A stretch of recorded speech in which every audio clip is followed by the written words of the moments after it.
Oui, bonjour. Oui, je vais faire cette petite vidéo pour pouvoir faire un petit peu une explicatif, car je vois beaucoup d'erreurs sur Internet, de pasteurs, de prêtres, tout ce qu'on peut dire, quoi. Que ce soit des musulmans ou des chrétiens.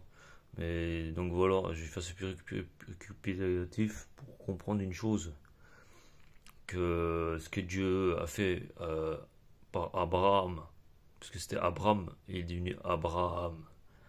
Et sa promesse et sa descendance. Donc, qui Dieu avait élu et choisi pour avoir un enfant, mais qui a aussi accepté l'autre nation, l'enfant de Abraham, et qu'il a dit qu'il donnera aussi une descendance à son deuxième fils, une nation. Donc voilà. Et dans la Bible, c'est marqué qu'acte Jésus et toutes les nations. Donc, si nous comprenons dans la Bible, c'est écrit nation, c'est que ce sont bien ces deux nations. Donc Jésus et toutes les nations. Donc cela prouve qu'il y a bien deux nations. Et si on comprend bien, il parle de nations. Nations, ce sont des tribus. Donc voilà, donc je fais un cumulatif sur le nom d'Abraham, changé ensuite d'Abraham. Lorsqu'Abraham fut âgé, après on va faire un petit break pour que ça soit une vidéo assez courte. Lorsqu'Abraham fut âgé de 99 ans, l'Éternel apparut à Abraham et lui dit: Je suis le Dieu Tout-Puissant, marche devant ma face et sois intègre. J'établirai mon alliance entre moi et toi, et je te multiplierai à l'infini. Abraham tomba sur sa face, et Dieu lui parla en disant: Voici mon alliance que je ferai avec toi, tu deviendras père d'une multitude de nations. Voilà, d'une multitude de nations. On ne t'appellera plus Abraham, mais ton nom sera Abraham, car je rends père d'une multitude de nations, et je rendrai fécond à l'infini. Je ferai de toi des nations, et des rois sortiront de toi. J'établirai mon alliance entre moi et toi, et tes descendants par toi. Selon leur génération, ce sera une alliance perpétuelle en vertu de laquelle je serai. Voilà, parce que beaucoup de musulmans me disent: ton Dieu est celui de ta postérité après toi. Parce que beaucoup de musulmans me disent, donc voilà, les Jésus doit se convertir en musulman, ou musulman doit se convertir en chrétien. Moi je ne sais, mais en tout cas une chose qui est sûre, ça prouve bien, et c'est bien prouvé si nous courons, que Jésus, Issa est bien descendant et qu'il est une nation. Donc voilà, là il n'y a plus de dispute. Là je te donnerai un, et à tes descendants après toi le pays que tu habites comme étranger, tout le pays de Canaan en possession perpétuelle, et je ferai leur Dieu. Je dis à Abraham: toi tu gardes mon alliance, toi et tes descendants après toi, selon leur génération. C'est ici mon alliance que vous garderez entre moi et vous, et ta postérité après toi. Tout mâle parmi vous sera circoncis. Vous considérez, ce sera un signe d'alliance entre moi et vous. Et à l'âge de 8 jours, tout mâle parmi vous sera circoncis. Selon vos générations, à cause du péché, quoi. Donc voilà, à cause du péché, il se circoncis pour pouvoir marquer la tribu. C'est une forme de tatouage, quoi. Après, on sait qu'on ne peut pas se tatouer, quoi. Voilà. Bon, après ça, Jésus il a fait une nouvelle alliance, hein. Et ça, donc voilà. Qu'il soit né dans la maison ou qu'il soit acquis à prix d'argent, de tous les fils d'étrangers sont rapportés à ta race. On devrait circoncire tous les nés dans ta maison appliqués d'argent, alliance dans votre chair, alliance perpétuelle. Un mâle circoncis qui n'aura pas de circoncis dans sa chair sera exterminé du milieu de son peuple, il aura violé mon alliance. Au final, tout le monde péchait, quoi, donc il n'y a pas grande chance dans le sens. Et Jésus avait dit qu'il voulait des circoncis du cœur. Dieu dit à Abraham: tu ne donneras plus à Sarai, ta femme, le nom de Sarai. Elle s'appellera Sarah. Je donnerai à elle un fils qui sera béni. Tu vois, elle donnera un fils qui sera béni. Là, un peu plus loin, pour raccourcir la vidéo. Donc voilà, à l'égard d'Ismaël. Donc Dieu dit certainement: Sarah. Ah bon, voilà, d'ici. Abraham tomba sur sa face. Il rit et dit en son cœur: naîtrait-il un fils à un homme de 100 ans, et Sarah, âgée 90 ans, enfantera-t-elle? Abraham dit à Dieu: oh Ismaël, vive devant ta face. Certainement Sarah, ta femme, t'enfantera un fils. Donc voilà, Dieu avait dit à Sarah d'enfanter un fils. Donc voilà, Sarah, c'est, comment le dire, c'est l'appelé, hein. Donc voilà. Et du coup, Sarah, elle pensait pas qu'elle allait enfanter, parce que c'était une moquerie. Mais c'est que Dieu avait prévu à Abraham d'enfanter avec Sarah un fils, qui sera une nation, et des tribus. Donc voilà. Mais Abraham a fait un fils avec la servante. Donc voilà, et c'est bien écrit que Sarah l'appellera du nom d'Isaac. J'établirai mon alliance avec lui comme une alliance spirituelle pour sa postérité après lui. C'est pour ça que Abraham devait euh, sacrifier son fils. C'est pas pour sa propre prospérité, car c'est son fils, c'est Jésus quoi, qui sera sacrifié en fait sur la croix. C'est il devait sacrifier le fils et que c'est le fils qui s'est sacrifié en fait pour ensuite racheter les perdus. Car il est écrit dans Jean 3,16 que le Père a tant aimé le monde aussi et qu'il a donné son fils afin qu'il croit en lui soit sauvé. Donc c'est la descendance d'Isaac, Jacob.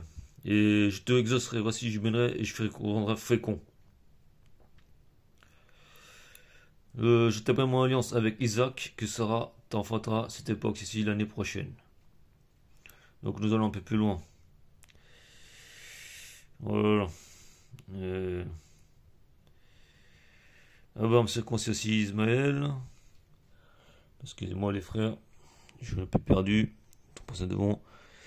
Et voilà, c'est aussi marqué ici. J'établirai mon alliance avec Isaac, ta prospérité. Et il aura 12 princes. Il gendra 12 princes. Les 12 princes, c'est qui? C'est les 12. Les 12 qui sont écrits dans l'Apocalypse. Les 12 tribus. Dans lesquelles les élus sortiront d'eux. Et qu'il y en aura, soi-disant, 144 000. Et chacun prince, comme Benjamin, Jérémie, les fils de Jacob, quoi. Ils auront tous des descendants, soi-disant des élus ou des servants que le Père a envoyés. C'est les 12 princes, c'est les fils de, aussi, des petits-fils d'Isaac. Donc ça promet d'Isaac, ce sont les princes. Voilà. Et bien sûr, voilà, ça prouve qu'on croit que Jésus est réel, il a vraiment existé, et sa parole ne peut être que réelle. Après, si vous avez un doute, vous pouvez trouver la parole en hébreu traduite direct. Il n'y a pas de grand changement avec la Bible. Donc voilà, c'est vraiment réel. Mais si on va chercher après un peu plus loin, ce même jour, Abraham fit ce concis. Maintenant, on va passer à Abraham 21. Voilà, voilà, naissance d'Isaac. Voilà, d'Isaac, on va le reprendre là. Je fais aussi une nation du fils de ta servante, car il est ta postérité. Ta servante, c'est les descendants de Mohamed. Abraham se leva de bon matin, il prit du pain et une autre d'eau, qu'il donna à Agar et plaça sur son épaule, et lui remit aussi l'enfant et le renvoya. Pourquoi? Parce qu'en fait, cette parole est plus forte aux yeux d'Abraham. Voilà. Elle dit à Abraham, chasse cette servante, et elle dit à Abraham, en fait c'est la femme, c'est sa femme. Elle a dit de chasser la servante avec le fils. Car elle veut pas qu'il hérite avec le fils d'Isaac, le fils direct d'Abraham. Parce qu'Abraham, il a dû écouter Dieu l'éternel et attendre que sa femme, qui était promise, tombe enceinte. Mais lui, il a fait quoi? Il est parti coucher avec la servante. Et on sait qu'il faut jamais faire ce genre de choses, tu vois. Même aujourd'hui, avec Jésus, il dit conseille fortement. Hein. C'est pas. Voilà. Et bref, mais apparemment, cette parole des plus forts aux yeux d'Abraham à cause de son fils. Mais tu dis à Abraham que cela ne dépasse pas tes yeux, à cause de l'enfant de ta servante. Accorde à Sarah tout ce qu'elle te demandera, car c'est Isaac qui sortira une postérité qui te sera propre.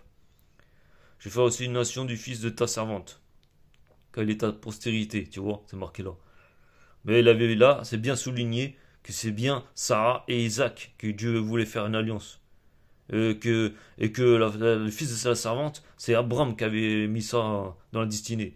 Mais Dieu, le père Abba a dit, je ferai une nation du fils de sa servante. Il a comme fait une nation du service de la servante. Mais comme il ne voulait pas qu'il hérite d'Isaac, des terres, avec le fils de la servante, il a demandé à Abraham de chasser la servante. Et après, il a envoyé un ange, il a envoyé la servante avec du pain et de l'eau, et s'égara dans le désert. Et Abba a envoyé un ange pour la réconforter, redonner de l'eau et autres. Et du coup, elle est repartie, quoi. Donc voilà. Donc le résumé, voilà, on ne veut pas nier que Jésus, il est la promesse de Dieu directe, avant même toute chose. Et c'est écrit. Isaïe l'attendait déjà, même malade, pour le voir avant de mourir. Donc voilà. Et les Hébreux, même la Torah est dépagnée. Donc voilà. Je ne peux pas dire le sens inverse, c'est la vérité. Donc voilà. Vous avez ici une vérité que ça vous de ça regarde. de trouver la vérité sur la parole. Mais moi, comme tout homme, je me fie seul à ce que Dieu avait préparé par sa pensée, parce que nous devons écouter le Père et ses volontés, et non ses volontés. Et nous ne devons pas dire que nous faisons toutes choses et que nous pouvons demander au Père. Voilà. Le Père, il l'accorde. Le Père, il dira toutes choses que vous avez à faire. Voilà. Tout ce que vous allez faire, c'est le Père qui dira. Vous ne tenterez point votre Dieu, c'est écrit. Allez, merci. Bonne lecture. Amen. On remercie Père pour ta parole et ta grâce que tu as fait en ce moment avec cette lecture, cette Bible, afin de éclaircir les musulmans et les chrétiens, toute religion, afin qu'ils reconnaissent la parole de Dieu le Père Tout-Puissant et qui n'est point d'ota des versets et de la vérité, et que nos yeux soient éclaircis sur la vérité toute puissante de ta gloire, Seigneur. Amen.